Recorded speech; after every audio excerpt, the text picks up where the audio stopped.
Okay, I'm going to go over the trig section, so 23 on. This first part can be found in 11.1 of your notes. But basically, this is where SOHCAHTOA comes into play. So from your angle, first you're going to label opposite, adjacent, and hypotenuse side. Hypotenuse is always the longest, and opposite always shoots across, because, you know, opposite. And that leaves adjacent.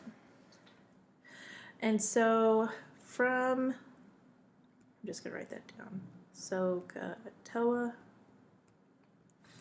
If I'm looking for sine, well, sine represents opposite and hypotenuse, so I'm just going to take opposite over hypotenuse. And that's all that one takes. Going to the next section, now we're going to look for missing sides. So first thing, if I have an angle in one side and I find the other, that should be a big red flag to you that you need to use trig. I'm going to label these sides. So here's opposite, there's hypotenuse, and there's adjacent. And I see that the 15 and the x, those are what I'm going to be looking at and focusing on, and that is an adjacent and hypotenuse. So once again, looking off of SOHCAHTOA to help, I just ask myself, which trig function uses the adjacent and hypotenuse side? Well, that would be cosine. So the way we set it up is cosine of 51 equals adjacent over hypotenuse, so x over 15. And your goal is to get x by itself. So here we're just going to multiply both sides by 15.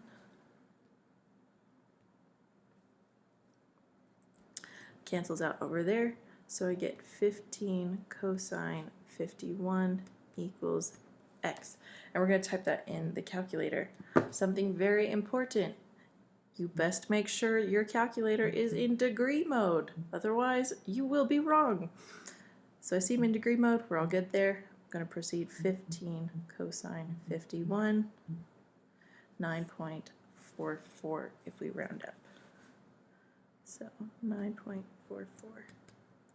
equals x.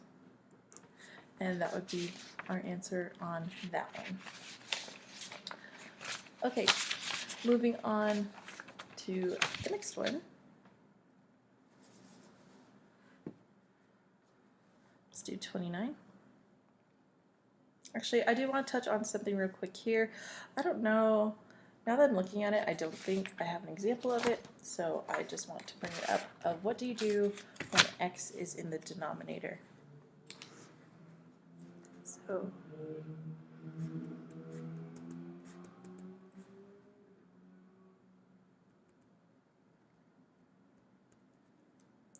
So let's say, for example, I have like sine of 46 equals 12 over x. So when x is in the denominator like that, we don't like it there. So the first thing you're going to do is multiply both sides by x.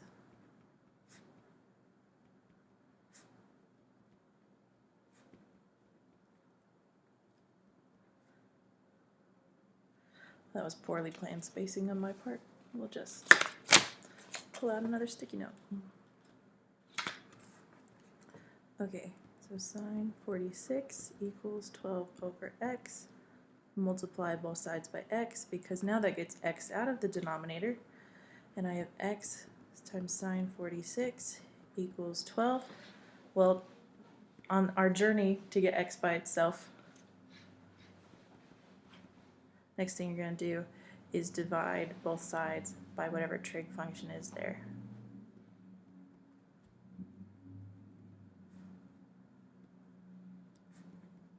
So whichever one is there. So divide both sides by sine 46, because now those will cancel.